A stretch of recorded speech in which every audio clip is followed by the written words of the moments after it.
स्वागत है आपका दोस्तों आज के इस अर्थव्यवस्था के महत्वपूर्ण लेक्चर में। आज हम राष्ट्रीय आय की एक एक पहलुओं को समझने की कोशिश करेंगे। जिन जिन टॉपिक्स पर हम विचार करेंगे वो है जिन जिन पॉइंट्स पर वो है राष्ट्रीय आय की समझ। इसके अलावा भारत में राष्ट्रीय आय गणना या आकलन का इतिहास, राष्ट्रीय आय के आकलन से लाभ, राष्ट्रीय आय के आकलन में न जोड़े जाने वाली जो मदें हैं उन पर चर्चा करेंगे। फिर राष्ट्रीय आय मापन की विधियां देखेंगे।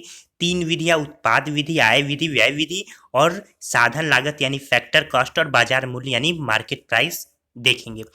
आइए देखते हैं कि राष्ट्रीय आय क्या है। तो किसी अर्थव्यवस्था में एक वित्तीय वर्ष के दौरान, भारत में ये जो वित्तीय वर्ष है ये है 1 अप्रैल से लेकर 31 मार्च तक, ये भारत का वित्तीय वर्ष है। तो किसी अर्थव्यवस्था में एक वित्तीय वर्ष के दौरान उत्पादित अंतिम वस्तु मतलब कि जैसे मान लीजिए कि हमने बिस्किट एक बनाया, तो बिस्किट के एक पैकेट का जो प्राइस है वो 5 रुपए है। अब क्या होगा, इस बिस्किट बनाने में जितने भी, जैसे इसमें गेहूं लगा, इसमें चीनी लगा, इसमें तेल लगा, इसमें श्रम लगा, तो सभी का मूल्य हमने, क्योंकि जो बिस्किट का 5 रुपए प्राइस हम मार्केट में ला रहे हैं, ये सभी इसमें जो संसाधन लगे हैं यानी मध्यवर्ती वस्तुएं लगी हैं, उनके अलावा जो हमारा यानी कंपनी का लाभ है वो लेकर ये 5 रुपए है। तो जो जो इसमें प्रोडक्ट लगा है मध्यवर्ती, उसका तो प्राइस हमने ऑलरेडी काउंट कर दिया है। तो अब अगर उन वस्तुओं का प्राइस हम फिर से काउंट करेंगे कि 5 रुपए का बिस्किट है और फिर हम कहेंगे कि इसमें 2 रुपए का गेहूं लगा, 50 पैसे का तेल लगा, तो ये डबल हो जाएगा ना, क्योंकि बिस्किट में ऑलरेडी इनका प्राइस शामिल हो चुका है, इसलिए इनको नहीं जोड़ते हैं। इसलिए मध्यवर्ती वस्तुओं को कदापि नहीं जोड़ते हैं। तो अंतिम वस्तु आप समझ गए। एवं सेवाओं के मौद्रिक मूल्य यानी जो उनका पैसा, जैसे 10 क्विंटल अगर गेहूं उत्पादित हुआ एक वित्तीय वर्ष में, तो उस 10 क्विंटल गेहूं का मूल्य यानी करेंसी में मूल्य कितना होगा, अनुमानित मूल्य, तो उनको राष्ट्रीय आय कहा जाता है। यानी किसी अर्थव्यवस्था में एक वित्तीय वर्ष के दौरान उत्पादित अंतिम वस्तु एवं सेवाओं के मौद्रिक मूल्य को राष्ट्रीय आय कहा जाता है। तो ये आप समझ पाए होंगे। इसके बाद है राष्ट्रीय आय की गणना का सूत्र देख लीजिए। तो राष्ट्रीय आय की गणना देखिए, ये है कि जितना हमने उपभोग किया, जैसे मान लीजिए जितना, जैसे हमने 10 क्विंटल गेहूं, 10 क्विंटल धान, जितना भी हमने एक वित्तीय वर्ष में उपभोग किया, उन सब का मौद्रिक मूल्य, मान लीजिए वो मौद्रिक मूल्य 1,000 रुपए हुआ। इसके बाद जितना भी भारत में निवेश हुआ, तो उसका करेंसी में, यानी मान लीजिए कि 1,00,000 रुपए एक वित्तीय वर्ष में निवेश हुआ, तो ये 1,00,000 रुपए। फिर सरकारी व्यय, सरकार ने जितना, मान लीजिए सरकार ने अगर 10,000 रुपए व्यय किया, तो ये प्लस एक्स माइनस एम क्या है, इसको देख लेते हैं। एक्स वो है जो पैसा भारत में आया, एम वो है जो पैसा भारत से गया। तो भारत में पैसा कैसे कैसे आ सकता है, तो निर्यात से आ सकता है। तो यहाँ देख लीजिए, यानी एक्स निर्यात से प्राप्त आय एवं वे भारतीय जो विदेश में रह रहे हैं पर भारत में पैसा भेज रहे हैं। अगर जो भारतीय भारत में पैसा भेज ही नहीं रहे हैं, वो भारत, तो उनकी आय थोड़ी जोड़ी जाएगी, वो पैसा तो हमारे यहाँ आया ही नहीं, वो हो गया। और प्लस आयात, यानी हमने जो प्रोडक्ट मंगाया तो उसके एवज में हमने पैसा तो बाहर, भारत के बाहर भेज दिया ना, तो वो प्रोडक्ट का जितना भी मौद्रिक मूल्य वो नहीं जोड़ेंगे। इसके अलावा जो भारत में विदेशी काम कर रहे हैं और अपने देश में पैसा भेज दे रहे हैं, उसे भी नहीं जोड़ेंगे। अगर ये दोनों अगर बराबर हो जाए, एक्स और एम, तो ये तो शून्य हो जाएगा, तो इसका मूल्य कुछ नहीं है। इस तरीके से आपने देखा कि ऊपर 1,000, फिर 1,00,000, फिर 10,000, अगर ये दोनों मिलाकर जितना हो तो ये सब जोड़ देंगे तो ये हमारी राष्ट्रीय आय पता चल जाएगी। तो निश्चित रूप से दोस्तों आपका कॉन्सेप्ट राष्ट्रीय आय पर क्लियर हुआ होगा। अगला देख लेते हैं कि राष्ट्रीय आय गणना का भारत में इतिहास। आज़ादी के पहले का इतिहास ये है कि प्रथम प्रयास जो किया था राष्ट्रीय आय की गणना का, वो दादा भाई नौरोजी थे। 1867-68 में इनकी एक प्रसिद्ध पुस्तक है poverty and un British rule in India. इन्होंने ही सबसे पहले अंग्रेजों द्वारा भारत के किए जाने वाले धन के बहिर्गमन को यानी ड्रेन थियरी को डिनोट किया था, और इस धन के बहिर्गमन को अनिष्टों का अनिष्ट कहा था। उन्होंने भारत की वार्षिक आय, प्रति व्यक्ति जो वार्षिक आय है, वो 20 रुपए आंकी थी। इसके अलावा विलियम डिग्बी, आर.सी. दत्त और महादेव गोविंद रानाडे ने भी राष्ट्रीय आय और प्रति व्यक्ति आय की गणना की थी, का अनुमान लगाया था। आर.सी. दत्त की प्रसिद्ध पुस्तक है इकोनॉमी हिस्ट्री ऑफ इंडिया।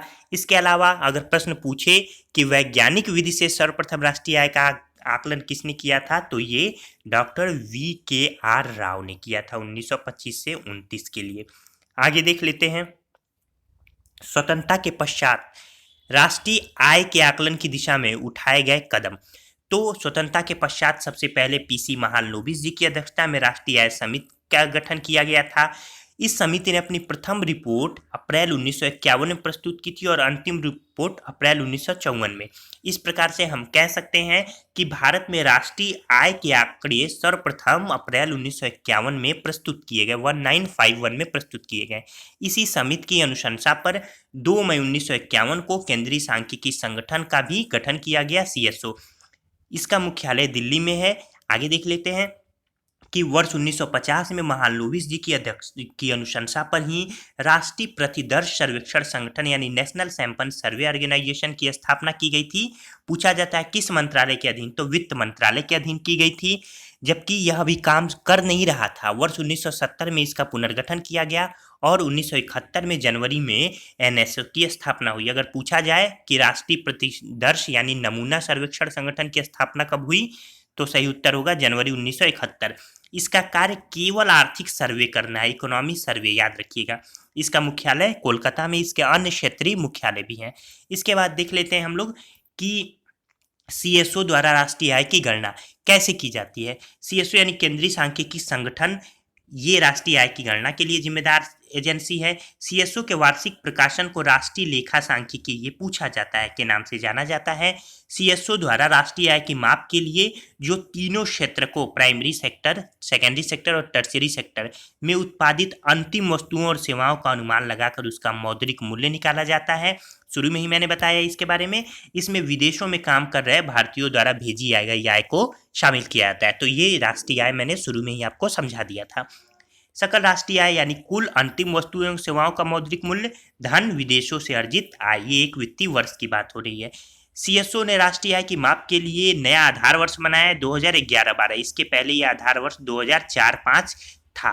तो ये CSO के बारे में महत्वपूर्ण पॉइंट रहे। इसके अलावा प्रति व्यक्ति आय निकालनी हो तो आप जानते हैं कि कुल राष्ट्रीय आय से कुल जनसंख्या को भाग दे देते हैं, यानी कुल ये प्रति व्यक्ति आय निकल जाती है। यानी अगर मेरे घर की प्रति व्यक्ति आय निकालनी हो तो मेरे घर में अगर 7 सदस्य हैं तो इन 7 सदस्य कितना पैसा कमा रहे हैं, मान लीजिए 7 मिलकर 1 लाख रुपए अगर कमा रहे हैं तो 1 लाख बटा 7, तो उतना प्रति व्यक्ति। लेकिन एक्चुअल फिगर नहीं है ये, तो यही तो इसकी लिमिटेशंस और डिमेरिट है। हो सकता है एक ही आदमी, 2 ही आदमी कमा रहा हो, उसी की ये पूरी इनकम हो, लेकिन मान लेंगे कि प्रति व्यक्ति आय अब इतना बटे 7 हो गई। आगे देख लेते हैं कि राष्ट्रीय आय की गणना यानी आकलन के लाभ क्या है। सबसे पहला तो ये कि अर्थव्यवस्था की वास्तविक क्षमता का पता चल जाता है, एक लबोलुआ अनुमानित। इसके बाद अर्थव्यवस्था के तीनों सेक्टर के लिए प्राथमिकता तय करने और इनके बीच संतुलन स्थापित करने में सहायता मिलती है कि ऐसा न हो कि एक सेक्टर में बहुत ज़्यादा और अन्य सेक्टर में कम, तो वो तालमेल बिठाने में सहायता मिलती है। इसके अलावा गरीबी निवारण एवं रोजगार सृजन कार्यक्रम के लक्ष्य निर्धारण और महंगाई, मुद्रास्फीति मतलब महंगाई के संबंध में वास्तविक स्थिति का पता लगाता है। इसके अलावा ये सब अनुमानित आकलन है। इसके अलावा सरकार की वास्तविक राजस्व प्राप्ति एवं खर्च के संबंध में एक अनुमान सही लगाया जाता है। एक प्रश्न पूछा जाता है कि राष्ट्रीय आय के अनुमान का प्रथम सरकारी आकलन किस मंत्रालय द्वारा किया गया था, तो वाणिज्य मंत्रालय, याद रखिएगा 1948-49 में। इसके बाद अगला टॉपिक है कि राष्ट्रीय आय की गणना में कौन कौन सी मदें नहीं जोड़ी जाती। तो सबसे पहले ध्यान रखिए कि मध्यवर्ती वस्तुएं नहीं जोड़ी जाती। जैसे मैंने शुरू में एक बिस्किट का एग्जाम्पल बता दिया था, क्योंकि उन वस्तुओं का मूल्य डबल जोड़ दिया जाएगा।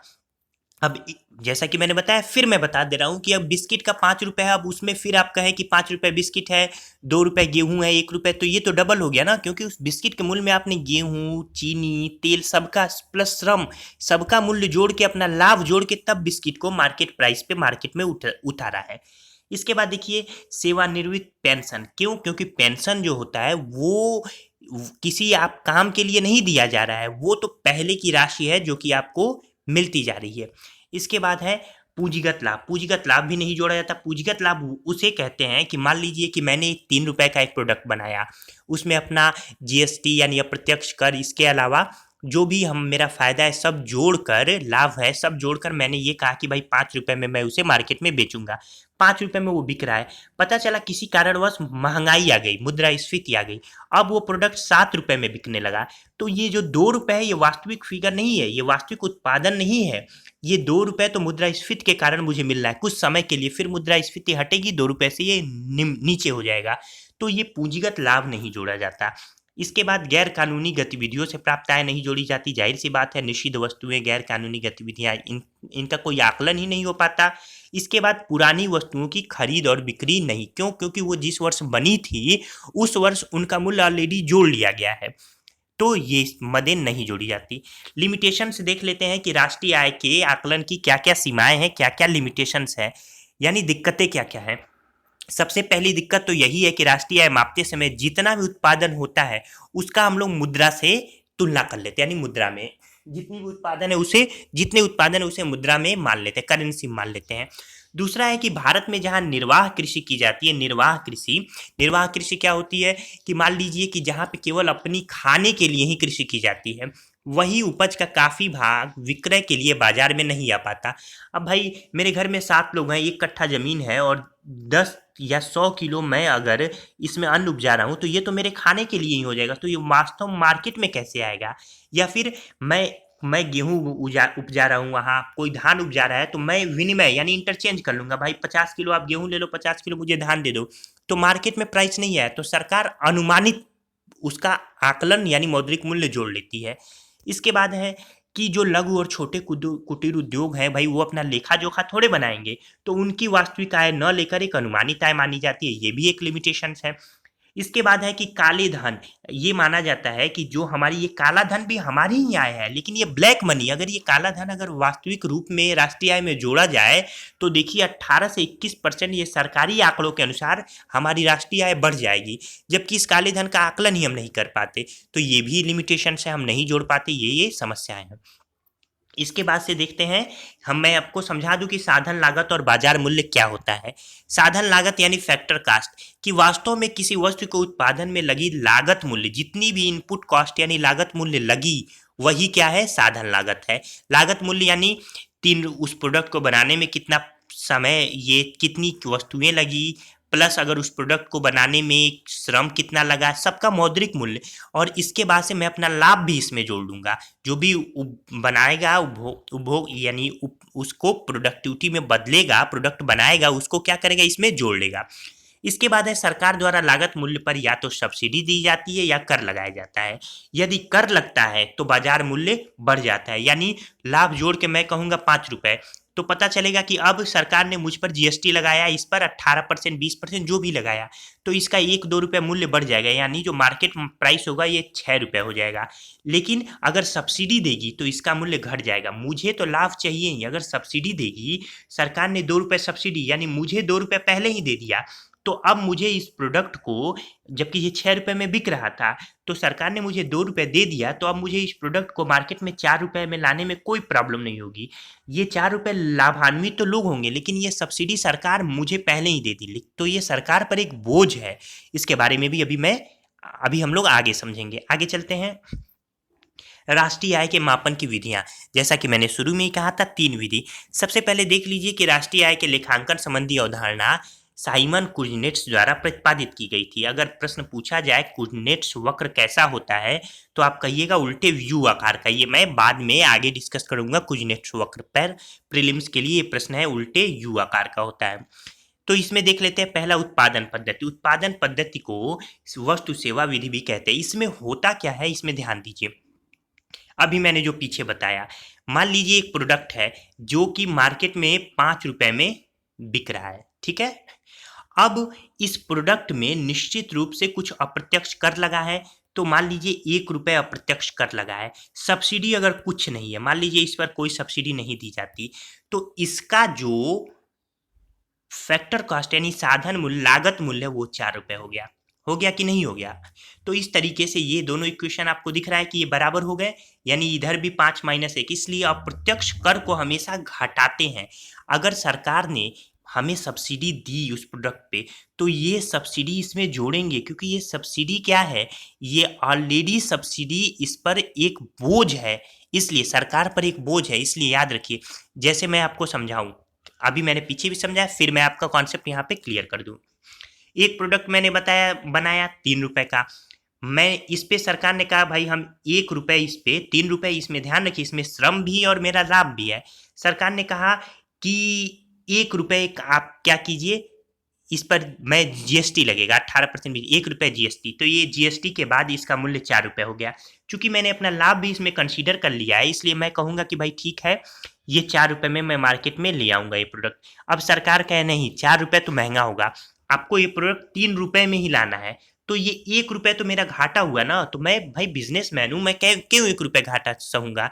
तो सरकार भी मेरा हित देखेगी कि भाई इसे घाटा होगा तो ये प्रोडक्ट बनाएगा ही नहीं, तो सरकार क्या करेगी, मुझे 1 रुपए सब्सिडी देगी, यानी 1 रुपए सब्सिडी मुझे पहले ही मिल गई। अब जब 1 रुपए सब्सिडी मुझे सरकार दे देगी, तो मैं इस प्रोडक्ट को 3 रुपए में आसानी से ले आ पाऊंगा। इसलिए ये जो 1 रुपए है, ये सब्सिडी है, ये हमेशा हमेशा क्या है, सरकार पर बोझ है। इसलिए ध्यान रखिए कि जब भी हम फैक्टर का साधन कास्ट कॉस्ट पे सकल घरेलू उत्पाद की गणना करते हैं, तो इसमें मार्केट प्राइस से अप्रत्यक्ष कर घटा देते हैं, लेकिन सब्सिडी जोड़ देते हैं, क्योंकि सब्सिडी सरकार पर एक बोझ है, जबकि अप्रत्यक्ष कर बोझ नहीं, वो तो सरकार को लाभ के लिए मिल रहा है। निश्चित रूप से आपका उत्पाद पद्धति ये कॉन्सेप्ट समझ में आया होगा। इसके बाद देख लेते हैं हम लोग आय पद्धति। आय पद्धति बस इतना ही समझिए कि राष्ट्रीय आय का आकलन उत्पाद कारकों के भुगतान के आधार पर, यानी राष्ट्रीय आय की गणना के लिए विभिन्न क्षेत्रकों में कार्यरत व्यक्तियों तथा व्यावसायिक उपक्रमों की शुद्ध आय का योग ज्ञात कर लेते हैं। बस इतना ही आपको समझना है कि शुद्ध आय निकाल ली जाती है, जितना भी, जैसे राष्ट्रीय आय निकालनी हो तो कुल लाभ मान लीजिए जितना हुआ, कुल लाभ मान लीजिए 10 रुपए हुआ। अब उद्यमी को प्राप्त, जैसे मैं उद्यमी हूं, मुझे 2 रुपए, तो ये घटा देंगे तो 8 रुपए ही राष्ट्रीय आय। इसी तरीके से ये गणना की जाती है। इसके बाद है व्यय पद्धति। व्यय पद्धति में क्या किया जाता है कि कुल उपभोग व्यय, जैसे मान लीजिए कि एक साल में मैंने 10 रुपए या 100 रुपए उपभोग किया, जबकि 20 रुपए बचाया, तो ये जो मैंने बचाया है, ये भी तो मेरा, अगर ये काला धन में न चला जाए तो ये भी तो मेरा पैसा है। तो ये जो कुल बचत है, ये वो बचत की बात हो रही है जो कहीं ना कहीं इन्वेस्ट हो, बचत पत्र के रूप में, एलआईसी के रूप में, बैंकों में, या किसी रूप में इन्वेस्ट हो। तो 100 रुपए और 20 रुपए ये टोटल मिलके 120 रुपए, ये हमारी राष्ट्रीय आय हो जाएगी व्यय पद्धति। तो दोस्तों मुझे पूरी उम्मीद है कि आज का लेक्चर आपको पसंद आया होगा, तो कमेंट के माध्यम द्वारा हमें सूचित कीजिए। चैनल पर नए हैं तो सब्सक्राइब करना ना भूलिए। अगले लेक्चर में हम लोग सकल घरेलू उत्पाद और अन्य जो अवधारणाएं हैं राष्ट्रीय उत्पाद की, राष्ट्रीय आय की, उस पर चर्चा करेंगे। पूरा वीडियो देखने के लिए आपका धन्यवाद।